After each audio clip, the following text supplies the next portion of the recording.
Welcome to the bizval podcast. At bizval, we are passionate about empowering entrepreneurs the world over to understand and unlock the value in their business.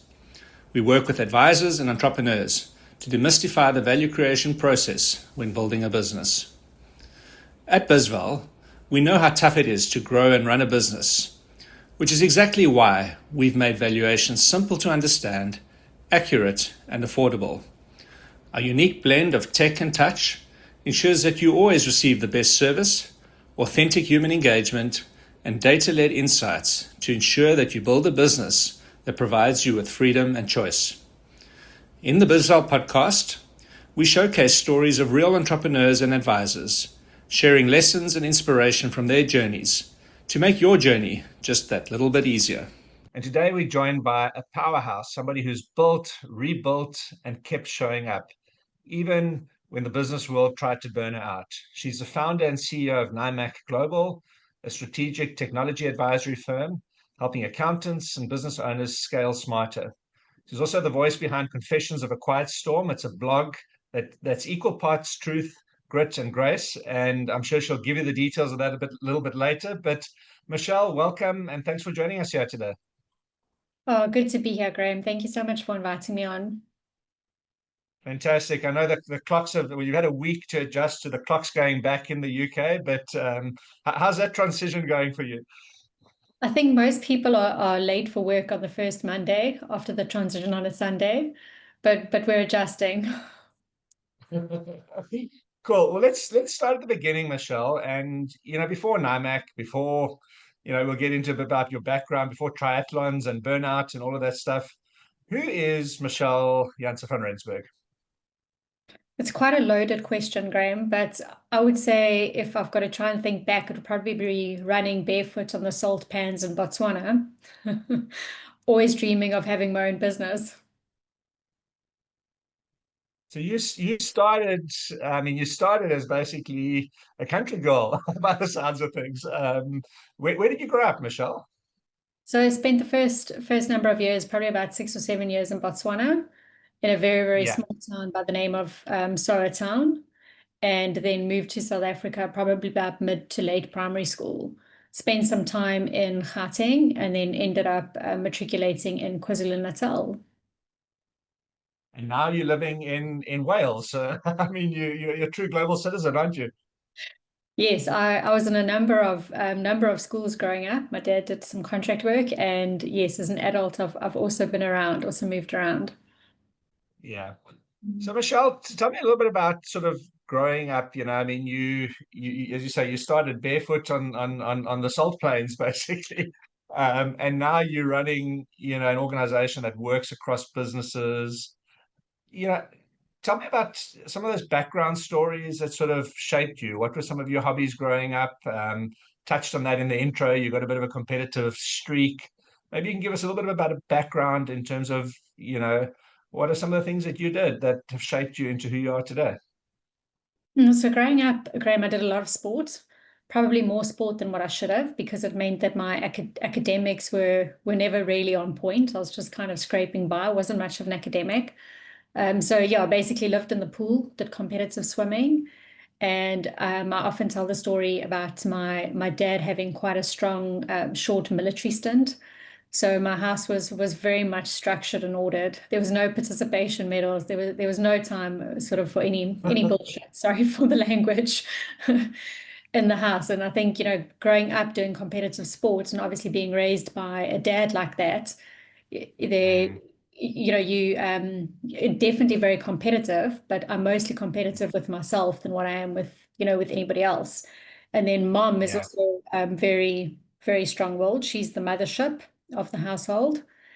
And I always say to Mm. people, you knew I grew up in a bilingual household, but you really knew you were in trouble when mom told you to humble up. When she started she started reprimanding you in Zulu, then you knew you were in trouble. or your name was broken up into syllables. So you've clearly got a competitive streak. I mean, competitive swimmer. You've done a few Ironmans, but you're also a CEO and a coach to other people.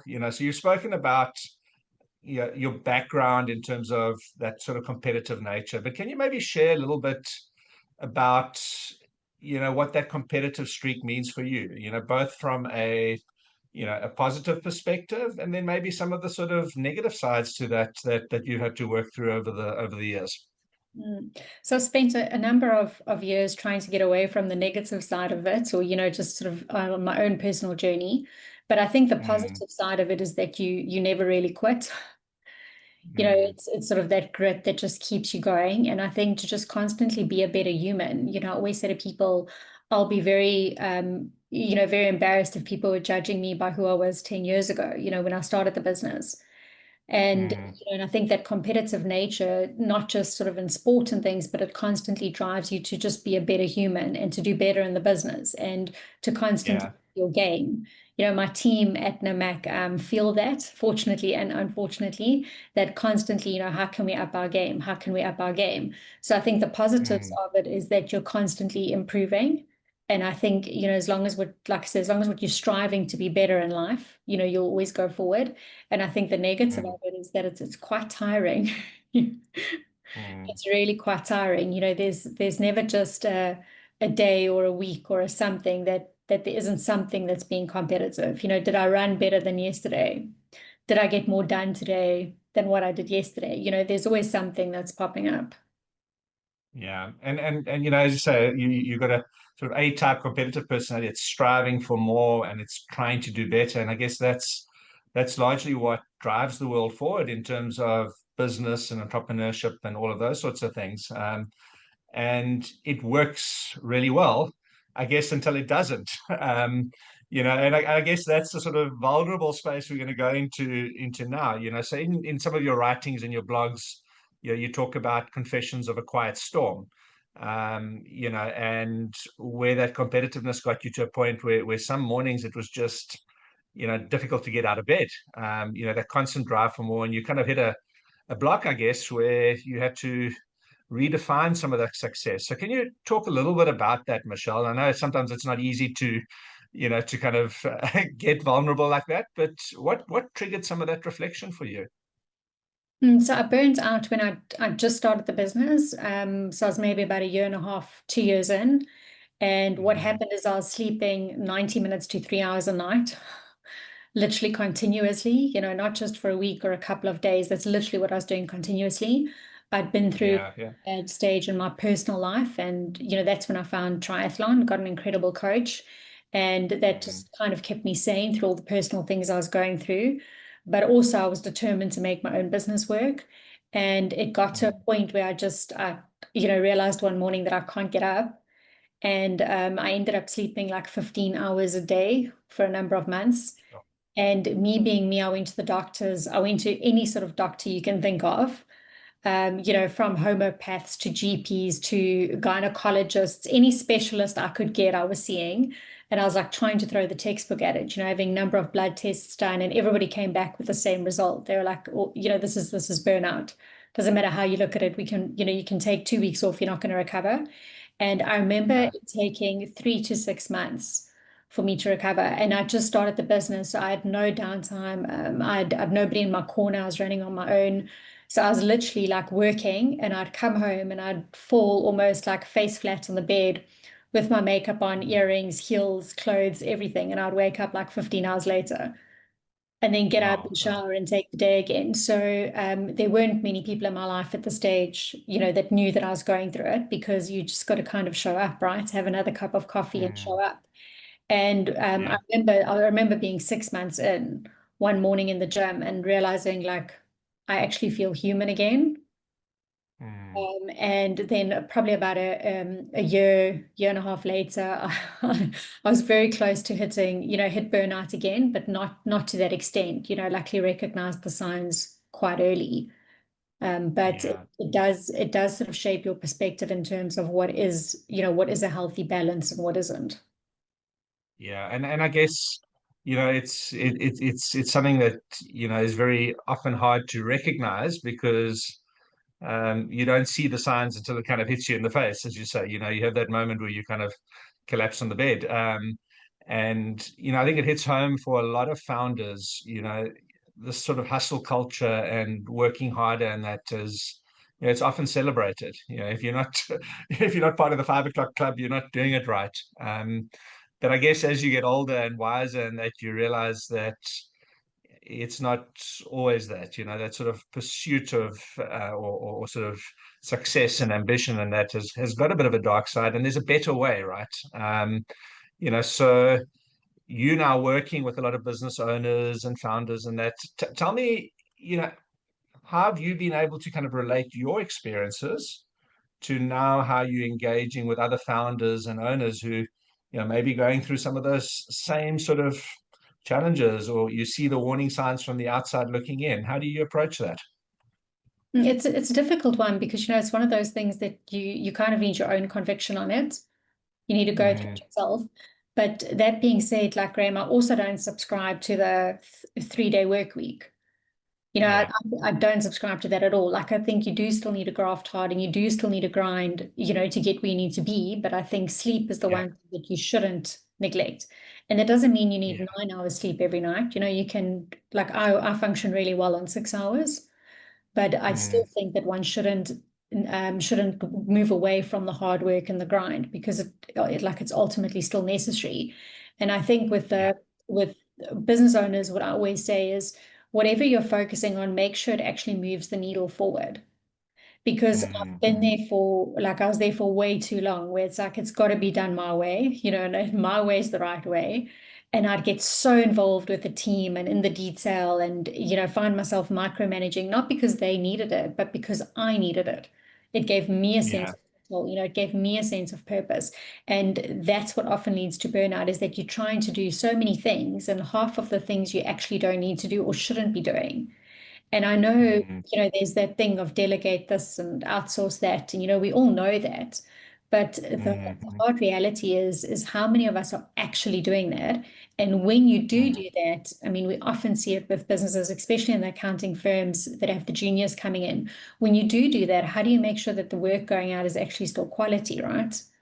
So to really say, like, when you as a business owner are doing something, like, are you actually moving the needle forward? Whether it's in terms of business development or growth in the business, or whether it's actually just ensuring that the quality of work that's going out, is up to standard and also just keeps improving. Because we're also dealing with a culture of instant gratification. What's good enough for your clients this month isn't going to be good enough for them in 3 months' time with this, the way that technology is evolving. Yeah. Yeah, I think there's so many gems in that. It's like neither extremity is right. Working 24, 23-hour days and getting an hour's sleep, or those sort of memes where the guys, if you're not running a business 2 hours a week on a beach in the Bahamas with a cocktail in hand, you're also doing it wrong. It's neither of those extremities are right. Building a business is hard. It does take hard work, but I think the key point you mentioned is around focusing on the right things. But burnout often comes from focusing on the wrong things and trying to do too many things all at the same time. And I guess you kind of went through that transition. You spoke a little bit about getting involved with triathlon and all of that. So how did that help you? What about that helped you kind of find your rhythm again? So what were some of the things about that sort of training and that actually helped you, I guess, learn to focus and shut out all the noise? This triathlon helped me in so many different ways. And I think, just to be clear, I was never a competing triathlete because I was obviously building the business and, my training was quite Yeah. inconsistent at best. But I think just having that goal, that's something else that you have to do today because you've got a coach that's expecting this of you, that's not work. Yeah. A hard, solid commitment that's not work. And then obviously, I mean, the endorphins and everything else that goes with that is amazing. But it was just because, like, I can become quite fixated on a goal. So, Yeah. Yeah. and that's what happened when I burnt out, is that I'd end up, my laptop would be in bed with me, like literally right next to me. The minute I'm actually can't keep my eyes open anymore, that's when you'd sort of turn around and go to sleep. Whereas the minute you Yeah. get Yeah. that something else that you can just focus on, which in my world was triathlon, it was a healthy fixation, I think, because obviously it's fitness and sport, but it just gives you that Yeah. other commitment that's not work, that kind of forces that balance. Yeah, I think that's so powerful is kind of having those sort of, as you say, things that can almost switch your mind off from the stress. But also, I think you touched on something importantly there. You had a coach or an accountability partner, so somebody that could actually help you along the journey is also an important part of that. And I'm sure we'll get back to some of that discussion a little bit later. But I've started with the burnout phase, and often, it's a difficult place to start. But I want to kind of move on to, some of the more positive things. So let's talk a little bit about Namac Global. It's your company, your platform, your playground, all of those sorts of things. But maybe let's just start a bit about Namac. Why did you start it? Where did the name come from? When people read it, what's it meant to represent? So let's go back to the beginning and why you started the business and why did you call it Namac? So I started it in 2016, and the reason behind it was I was just seeing how fast the tech space was moving.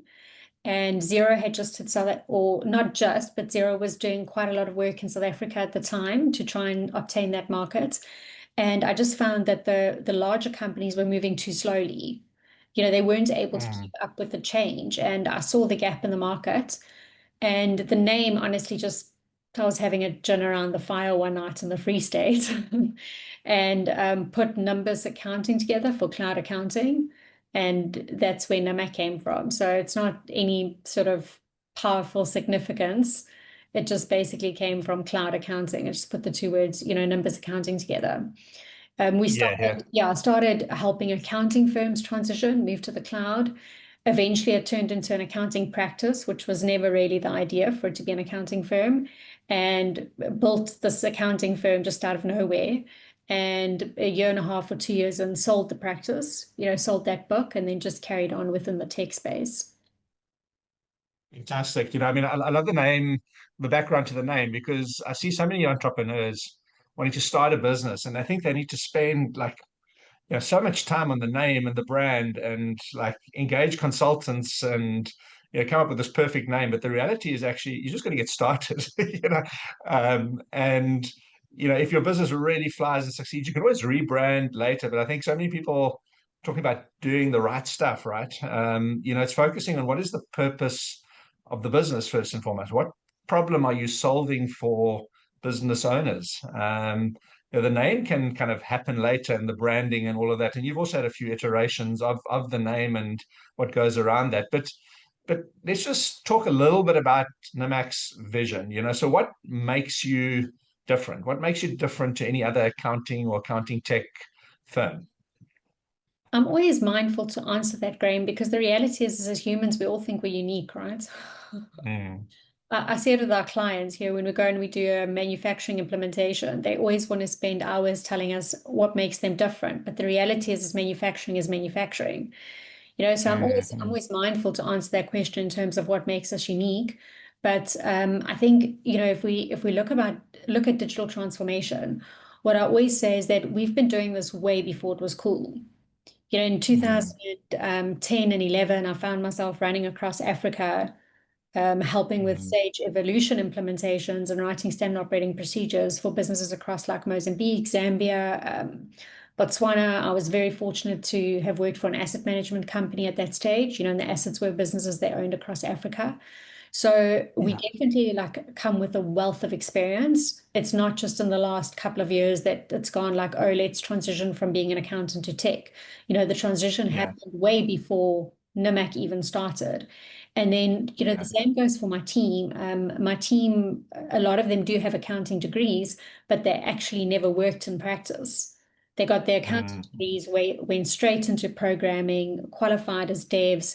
So they've got that accounting background to help them when it comes to landed costs and debit and credits. But we've always been tech. We haven't had to mm, transition. Where a lot of the guys in our space are maybe accounting firms with a tech leg. They're accounting mm. firms that have sort of used their article clerks, their juniors to now start implementing these tech solutions, where our Yeah. native has always been tech. Our native has Mm, always been automation and digital transformation. We haven't tried to change that at any point. And I think you see the same with the tech space. The accounting softwares that came to market whose native was cloud, Those are the ones that are Mm, succeeding, right? Like the Xeros of the world, where the accounting yeah, firms whose native was never cloud, they're the ones that are kind of battling to catch up. And I think you yeah. can make the same. Our native has always been digital transformation. Our native have always been cloud. We haven't changed that along the way. And that obviously comes with a wealth of experience. Yeah, and I think today often that experience, that deep experience, is often kind of I guess underrated to an extent. It's all that sort of stuff that happened under the iceberg that people don't see. Um, and when that is embedded in how you do things, and going back to sport, as a swimmer or triathlete, people don't see, the sort of 2 hour stints at 4:30 in the morning in the cold pool. I can relate to that. I grew up in the era prior to indoor pools and heated 26-degree pool. You dived into the pool at 11 degrees water, and if you didn't like it, your coach gave you an extra 10 lengths at the end of the stint. So, but I mean, that sort of embedded in who you are is so important. And I think the other aspect you touch on is people. I know the people in your team is absolutely critical. And how they engage with clients, how they engage with each other. I know that plays an important part in terms of your leadership philosophy. I mean, as you said earlier, you've got very high standards, so you probably demand a lot from your people. But I guess they also transfer that onto their clients. So if you've got high standards, then you transfer those on. But talk a little bit about the people in your team, how you think about that, and how they need to show up every day. So I'm absolutely in love with my team. Most of them have been with me for a number of years. It hasn't always been smooth Mm, sailing, and I've always been a hard audience, but we do believe in the Ubuntu culture. I am because mm, we are, and that as a team culture, but that also with our clients. We're only successful because our clients are trusting us with their yeah. businesses and their automations. So we really run on that philosophy. And also, I want to say like we're a family culture, and although a lot of that has sort of changed and restructured, as we've gone international, but we really do support each other as a team. And I always tell the story. One of the team members wrote his car off one night, and it was 1 a.m. in Gauteng, and literally like I got to the scene of the accident at 1 a.m. Sure. because I was called, and there were four other people there, and all of them were NAMAC team members. Mm, mm, Helping solve this problem, sure. moving the car and doing what we needed to. And that to me, that moment was to me quite significant because it to me, it was a reflection of what has been built, Yeah. in terms of the relationship. And we also work on a you eat what you kill sort of Mm, model in the business. And what's beautiful to see is how the team members pass work amongst each other. Although it's mm, affecting their direct pocket, if they see that mm, one of the other team members, needs a bit more cash flow or is struggling a little bit, like there really is that culture of helping each other and passing work amongst themselves. So yeah. that's the one thing like I can really, NIMAC really gets right is the culture that's been built. And like I said, like I couldn't be more in love with the team. They're just absolutely incredible. Yeah, I mean that analogy. It's a competitive environment, but it's competitive collaboration. I mean, I use another swimming analogy. It's like swimming in a relay team, right? You each have a role to play in that. You swim in the relay team, but you're also swimming in the 100-meter finals against each other at the same time. But when you're in the relay, you're there to support each other. And if you get asked to be the lead, or you get asked to be the finisher or the number three swimmer, you take your space in that team. And I think that's what teamwork's about, right? It's not about just everybody kumbaya. It's about everybody really rallying together and really striving for the best as individuals and as a team. 100%.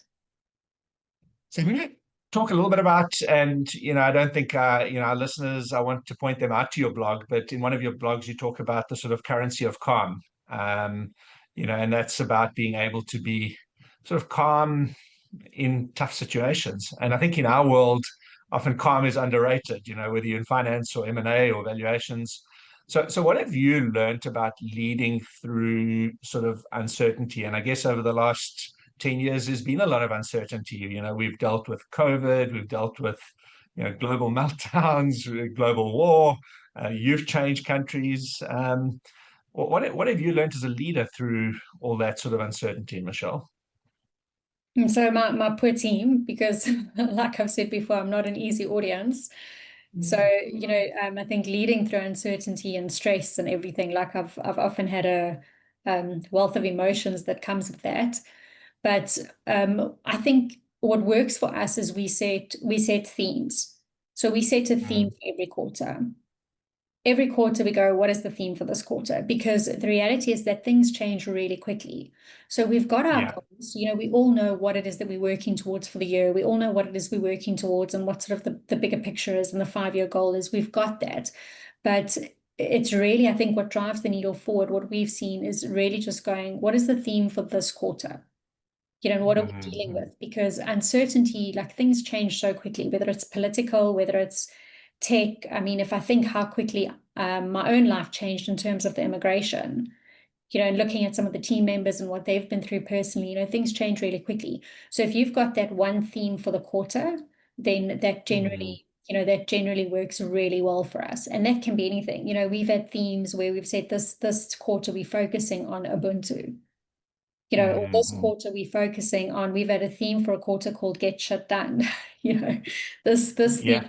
like this quarter, we're really just going to be ticking the things off. And that generally works really well for us. It keeps it, I want to say, short and sweet, but long enough to actually Mm-hmm. make an impact.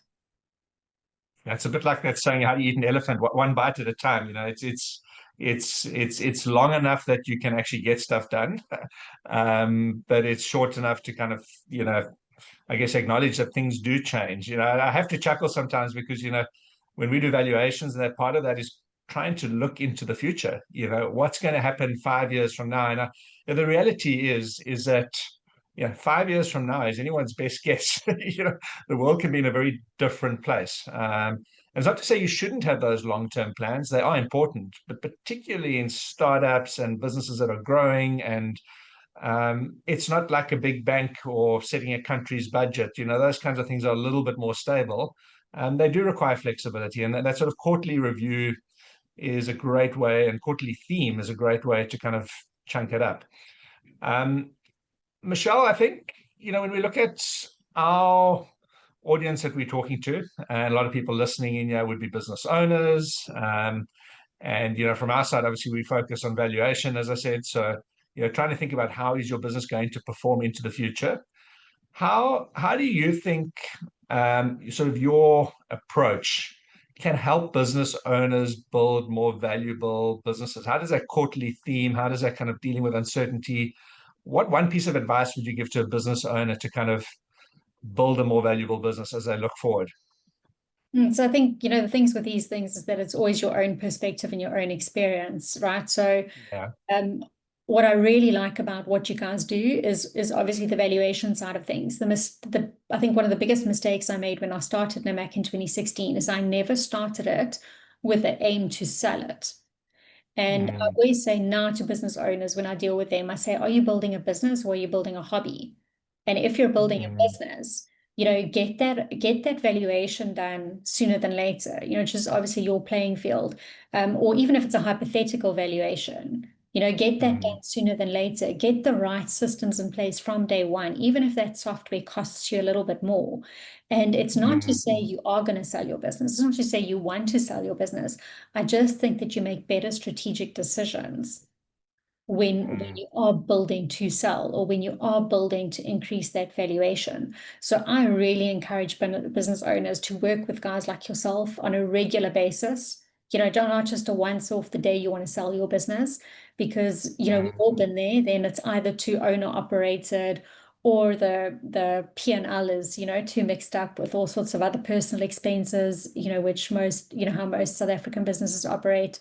So I think it's really yeah. important from day one, even if it means paying extra for the right software, like I said, working with you guys on a regular basis, but really to build that business to say, if I had to sell this business, what decisions would I be making differently today? Because that just helps you to make better strategic decisions.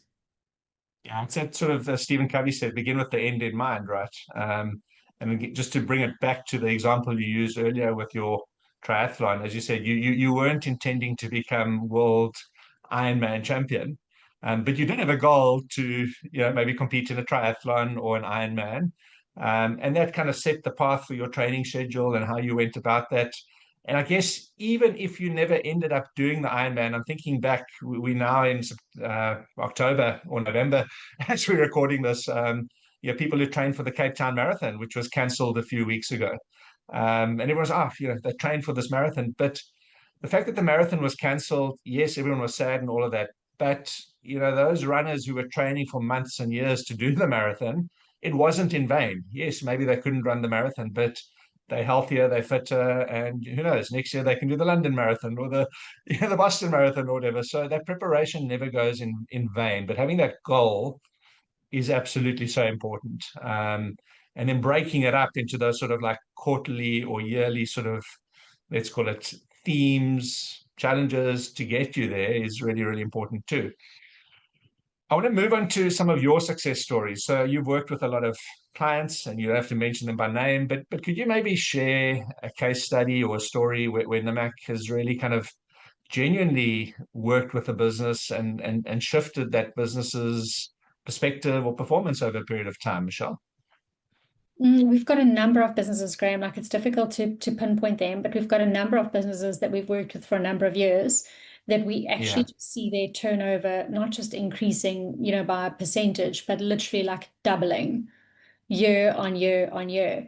And these are guys that work with us on a monthly basis. And it's just because we're constantly automating, we're constantly improving, we're constantly looking at better ways for them to get their reporting out. I think I mentioned in one of our previous chats of one of the agricultural farms that we work with, commercial farms in Africa, we've integrated their weighbridge to their stock system. So it's guys that are constantly looking for those improvements, like we say, to move the needle forward. And it's just incredible to see, how their teams are growing, how their turnover is increasing, how they're getting more market share because they're able to better negotiate with their suppliers on costs, on terms.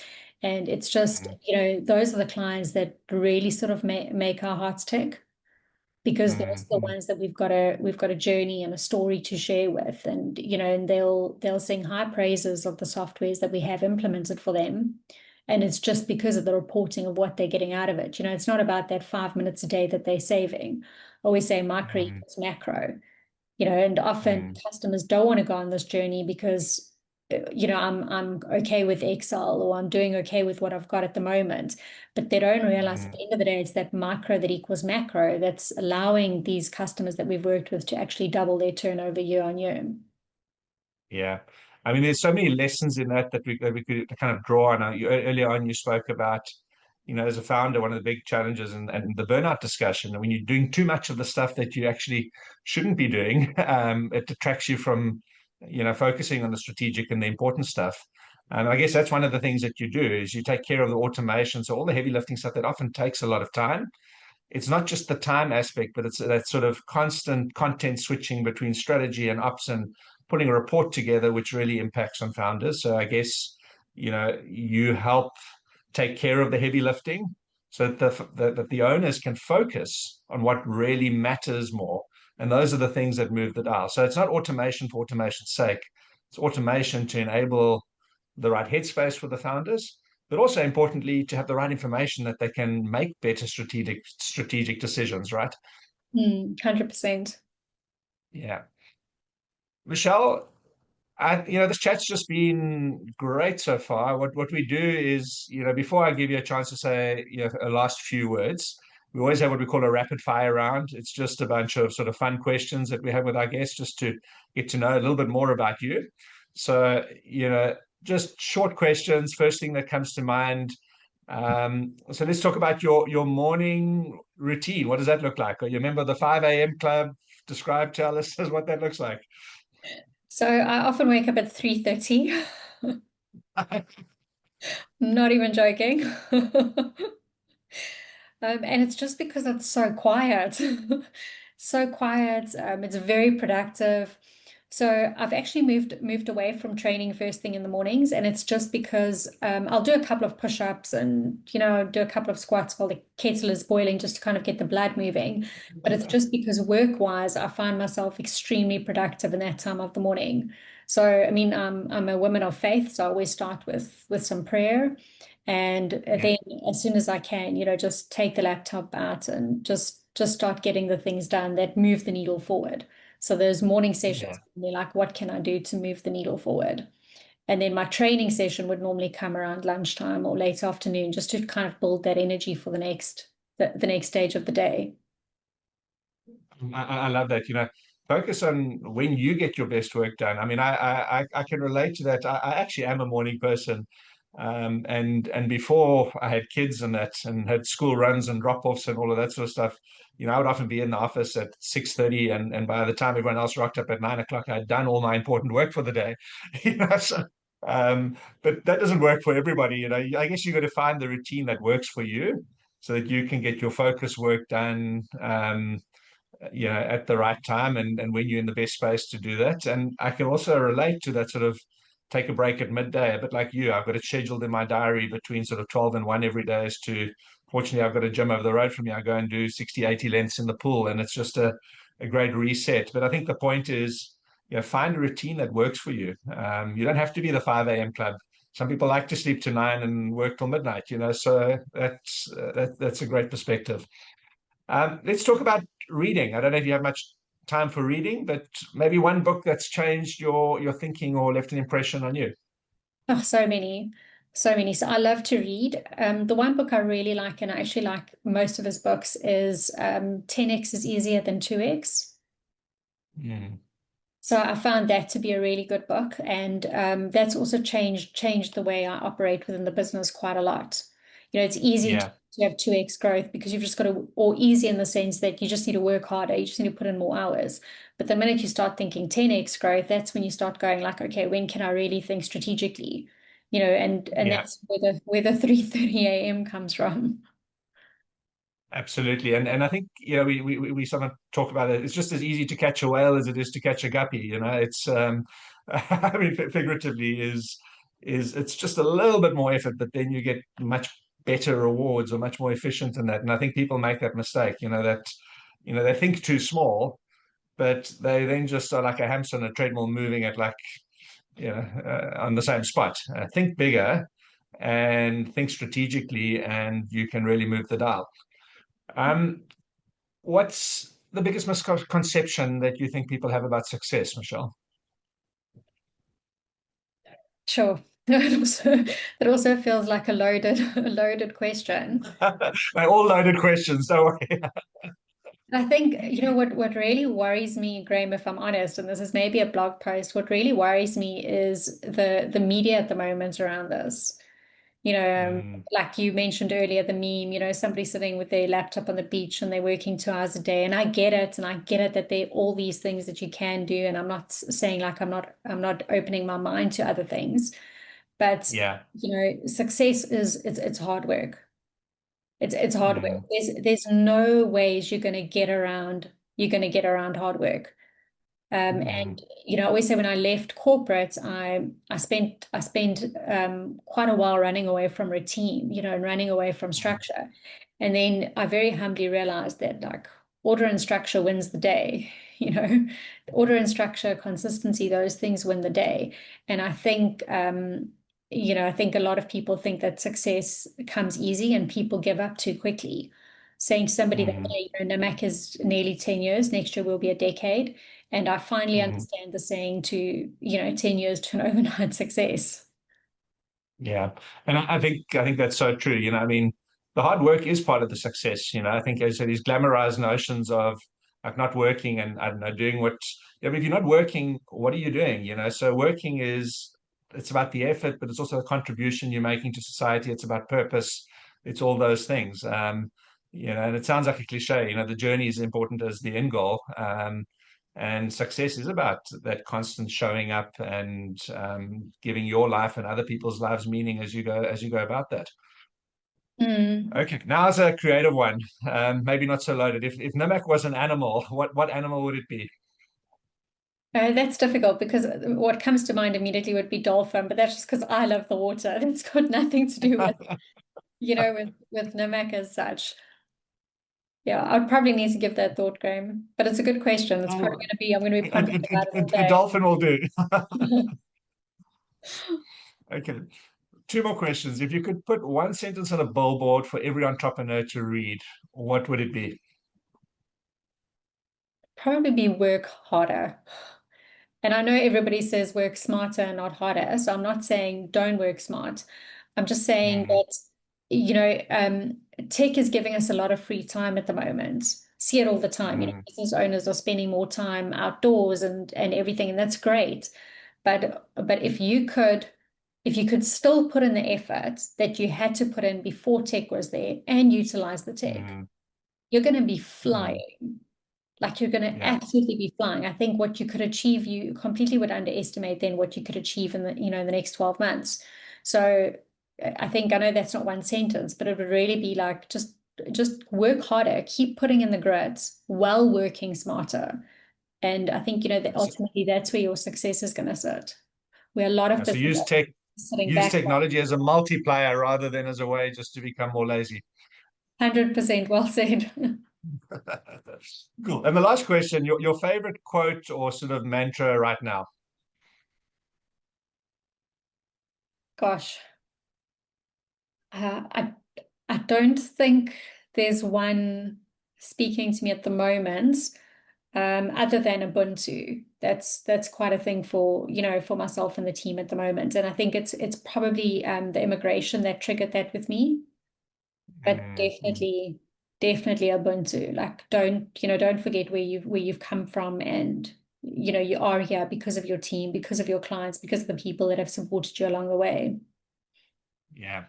And for our non-South African listeners, I mean, if you can just expand on that a little bit more, so Ubuntu is it's a Zulu word, right? So, what does that mean to you?